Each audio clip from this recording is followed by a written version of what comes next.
एक राजा बहुत बलवान था, उसने अपने शत्रु पक्ष के राजा का नाश कर दिया। उसका अकेला लड़का था और उसकी मां।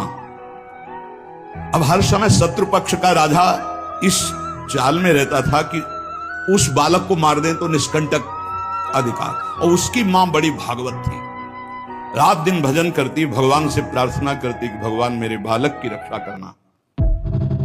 और भगवान के जो सिद्ध संत होते हैं भगवत स्वरूप होते हैं। उन्होंने विचार किया, संत के हृदय में एकदम भजन में बैठे थे उसी राज्य में, विचार एकदम आया कि अच्छा भगवान का आदेश है तो लीला करनी पड़ेगी। और लीला का उस समय इंतजार करने लगे। तो जो राजा बलवान था, जिसने शत्रु पक्ष के राजा को मारकर उसके लड़के को मारने को ठाना था, उसकी राजकुमारी थी, उसके स्वयंवर की रचना की जब बात आई, कमंडल उठाया, लंगोटी कस के बांधी कमर में, पहुंच गए दरबार में।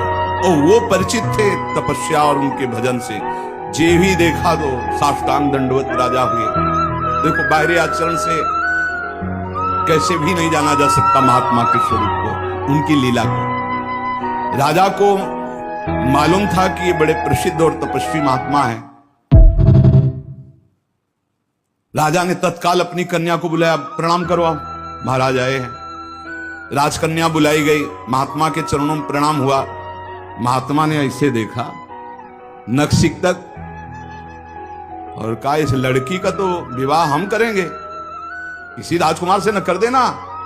राजा तो एकदम होश उड़ गए। और बहुत वो प्रवीण भी थे, राजा बुद्धिमान थे। तो उनका, महाराज ब्याह तो आपसे ही कर देंगे, आप जैसा सुयोग्य वर कहां मिलेगा। 80 वर्ष की अवस्था, शरीर में झुर्रियां पड़ रही, दूल्हा की पोशाक मात्र में लंगोटी, धन संपत्ति मात्र में लौकी का कमंडल, आप जैसा दूल्हा कहां मिलेगा। कुछ शर्त हैं, उनका पालन कर। गए अपने तिजोरी से इतने बड़े बड़े मोती 2 लाए। बोले ये हमारे पूर्वजों के द्वारा एकत्रित किए हुए 2 मोती हैं, 108 मोती ले आओ। पहली शर्त, राजकुमारी का ब्याह आपके साथ। देख रहे हालत देख।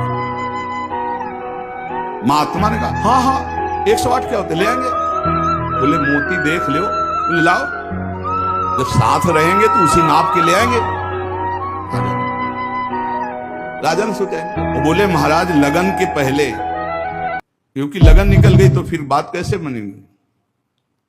तुम चिंता मत, तुम्हारे कुल की प्रथा पूरी करूंगा, कन्या से विवाह करूंगा। पर एक बात ध्यान रखना, अगर विलंब हो जाए तो किसी के साथ पाणिक ग्रहण नहीं कर देना, नहीं तो जो आगे। दूसरे से ब्याह की सोचना भी मत। अब राजा ने कहा जय श्री राम। उन्होंने सोचा महात्मा मोती लेके जाएंगे, 2-4-6 दिन घूमेंगे, निराश होकर वापस आ जाएंगे। उनको क्या पता था कि जो भगवान के दास होते हैं बड़े जिद्दी स्वभाव के होते हैं। अब वो ऊंचे दर्जे के सिद्ध महात्मा हाथ में मोती लिए हुए पहुंचे। विचार किया कि यार मोती किससे मांगू, किससे खोजूं, कहां जाऊं। तो उनका समुद्र को रत्न गर्भा कहा गया, समस्त रत्न है, रत्नाकर सब रत्न उसमें विराजमान। समुद्र से सीधे मांग लेते हैं चल के। गए, ध्यान आया कि 3 दिन तक भगवान राम जो है उपवास करके बैठे रहे, नहीं आया तो हम तो 30 दिन बैठे रहेंगे तो नहीं आएगा, क्या करें। तो लौकी का कमंडल था, कमंडल उठाया, उलीचने लगे। 1 दिन 2 दिन 3 दिन लगातार, और खूब नाम जप भगवान का। हर कमंडल में नाम जप करके, मंत्र जप करके जल उलीचने लगे। नाम का प्रभाव समुद्र के हृदय में जलन पैदा हो गई। समुद्र एक साधारण पुरुष के रूप में पीछे से आवाज की, बाबा ये क्या कर रहे हो। समुद्र को खाली कर रहे हैं, और क्या। बोले तुम्हारे लौकी के कमंडल से समुद्र खाली हो जाएगा। बोले मजाक करो मत करो, एक महात्मा ने चुल्लू में पी गए थे, अगस्त जी चुल्लू में पी गए थे, ज्यादा हमको चैलेंज मत करो। समुद्र डरा। बोले उलीच काहे के ले रहे हो, तुम हमें बता सकते हो। बोले सुना है रत्नाकर है, बड़े बड़े रत्न है समुद्र में, हमें 108 मोती चाहिए। बोले अगर मोती मिल जाए तो समुद्र लीचना बंद करो। भाई काहे को मेहनत करेंगे हम? बोले वो तो हम दे रहे हैं तुम्हें, दिखाओ मोती। मोती निकाले वैसे ढेर सारे मोती, एक लहर आई, नाप नाप के 110, क्योंकि 2 वो और 108 झोली में डाले। समुद्र ने कहा और भर लो। बोले हम अकिंचन महात्मा है, हमें नहीं चाहिए, ये दुल्हन लेने के लिए शर्त है, इसलिए हमने इनको लिया है और जा रहे हैं।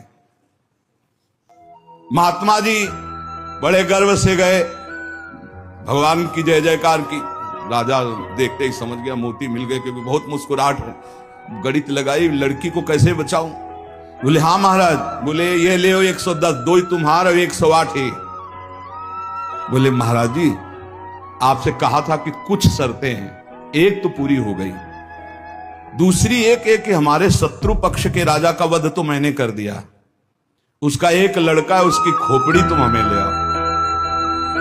महात्मा जी ने विचार किया कि सारा खेल भगवान के इशारे से तो उसी की रक्षा के लिए हो रहा है।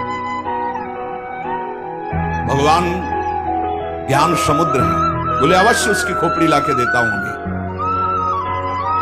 उसका जो कुमार है उसको हर समय मंदिर में बैठाल करके खूब कीर्तन भजन करवाती उसकी मां, क्योंकि उसको पता था भगवान ही समस्त मंगलों का विधान करने वाले हैं। अब महात्मा जी उसके राज्य में गए, जो ही राजमाता ने देखा दरबार में संत आए, प्रणाम किया, महल में ले गए, बढ़िया उनको भोग पवाया और कहा प्रभु आज्ञा कीजिए, कैसे आगमन हुआ? स्वाभाविक दर्शन या कोई आदेश पालन? आदेश पालन नहीं, तुम्हारे लड़के की खोपड़ी ले जानी, तुम्हारे जो दुश्मन राजा है उसने मंगाया है। सहम गए। उनका महाराज मैं तो मां हूं, मैं तो काट नहीं सकती, आप साधु हो, आप काट के ले जाओ। ये लड़का मैंने आपको दिया। कहा जब दिया तो काट के ले जाने की क्या जरूरत है, पूरा ले जाएंगे हम, काट के ले जाने की जरूरत क्या है? बोले महाराज पूरा राज्यभार आगामी राजा यही है, और आज तक मैंने भगवान की आराधना की अपने पुत्र की रक्षा के लिए।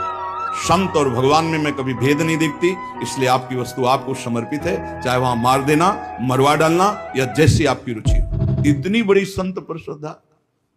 वो मुस्कुरा कर बोले जब हमें दे दिया तो तुम हमें उपदेश मत दो, मुझे क्या करना है पता है। महात्मा जी गए, बोले राजा तुम सर मांग रहे थे, हम पूरा लड़का ले आए, पर ध्यान रहे एक भी बाल बांका नहीं होगा, पहले भांवरे फिरेंगी, इसके बाद तुम्हें जो मनावे सो कर देना। राजा ने बहुत खुश हुए, बोले बंदी नहीं, बिल्कुल ऐसे ही राजकुमार की तरह बैठा लो, हमारा ब्याह हो जाएगा, हम दुल्हन लेके चले जाएंगे, फिर तुम्हारा जैसा मनावे वैसा करो। राजा राजी हो गया, सिंहासन पड़ा, राजकुमार की तरह बैठा, दुल्हन सजा, तो सब शर्त पूरी हो गई थी। वर पक्ष की जहां बैठक वहां बैठे महात्मा जी, वही जनाती वही बराती, उनके कौन कोई तो था ही नहीं। महात्मा जी विवाह मंडप के नीचे बैठे हैं, आचार्य आए, पूरा दूल्हा भेष सजाया गया महात्मा जी का, लंगोटी में, केवल लंगोटी कमंडल, संत की लीला। कन्या आई, महात्मा का रुको, एक बार देखा तुम्हारे योग्य थे, हे राजा ये तुम्हारी लड़की हमारे योग्य थी। तो महाराज आप ही बोले थे, मतलब आप बेइज्जती तो मत करो, बिल्कुल भावरे पड़ने वाली।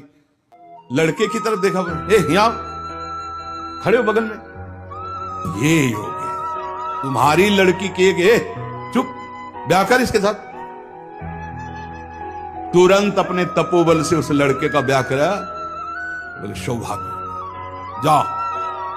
मां ने आराधना किस बात की थी कि दुश्मन राजा कहीं हमारे पुत्र को ना मार दे, और ये आदेश भगवान ने संत को दिया, तो इतनी बड़ी लीला संत ने रची, और उस राजा से कहा होश में तुम्हारी बेटी का सुहाग है, पूरी सुरक्षा उस राज्य की भी तुम्हें करनी, और अगर हमें सुनाई दिया किसी भी तरह का विरोध।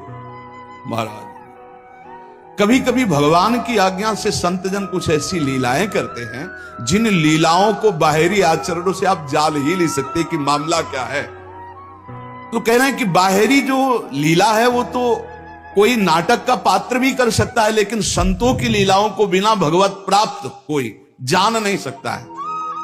हमारे ग्वारिया बाबा वृंदावन के सेवा कुंज गली से मस्ती से में चले आ रहे हैं, यार की मस्ती में। सामने से कुछ बंगाल से एक परिवार आए हुए थे दर्शन करने, उनके साथ लड़की को देखा। 70 वर्ष के होंगे बाबा, ग्वारिया बाबा।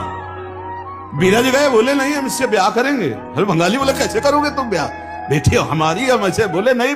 अब तो आवाज हुई तो सब ब्रजवासी इकट्ठा हुए। ब्रजवासी हंसने लगे क्योंकि जानते थे बाबा सिद्ध है और बालवत उनका व्यवहार। बोले लेंगे, दुल्हन लेंगे, इसी के साथ विवाह करेंगे। बंगाली ने कहा तुम चिता में भरो, जहां भरो, हम अपनी बेटी का ब्याह तुमसे। तो बोले नहीं करेंगे। झगड़ा शुरू। ब्रजवासी बंगाली से बोले भैया तुम नहीं जानते ये सिद्ध महापुरुष है, एक बार हाँ कर दे, नहीं ये जल जाएगा बाबा। बोले अगर कुछ भी हो तो हम लोग हैं, तुम चिंता मत करो, एक बार हाँ कर दो। उनको समझाया, अलग ले जाकर।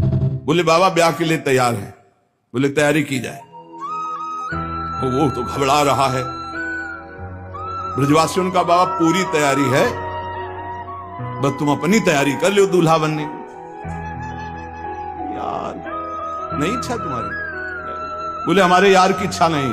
चल संतों की बाहरी लीलाएं ऐसी, जो सिद्ध पुरुष होते हैं उनको लोक व्यवहार की, क्योंकि वो सबको भगवत स्वरूप देकर एक आनंद लीला उनकी चलती रहती है। तो कह रहे कि नाटक करना गंभीरता का, ये सब ये तो नाटक पात्रों में हो सकता है, लेकिन भगवान के संतों की अभिनय की बुद्धि नहीं होती, वो स्वाभाविक भगवत प्रेरित लीलाएं उनकी होती रहती।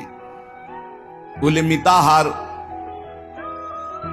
आधा किलो देसी घी, किलो 1.5 किलो रबड़ी, आधा किलो 1 किलो दाल सब्जी, ऐसी रोटी बीता से ना पी जाए। जब कोई देख रहे चल उधर देख, अब प्रसाद पाए। संतों की तो लीलाएं जान नहीं सकते। 10 ग्राम संख्या एक बीजा में मर जाए। जो भगवत प्राप्त महापुरुष हैं उनकी अलग अलग लीलाएं होती हैं। इसलिए कह रहे जो सिद्ध पुरुष है उनको बाहरी आचरण, अगर वास्तविकता आपको देखनी साधुता की तो मुमुक्षुता में देखिए, या जो साधक तन्मयता पूर्वक भजन में लगे उनको देखिए। सिद्ध पुरुषों से आप पहचान नहीं सकते कि किस कोटि के महापुरुष हैं।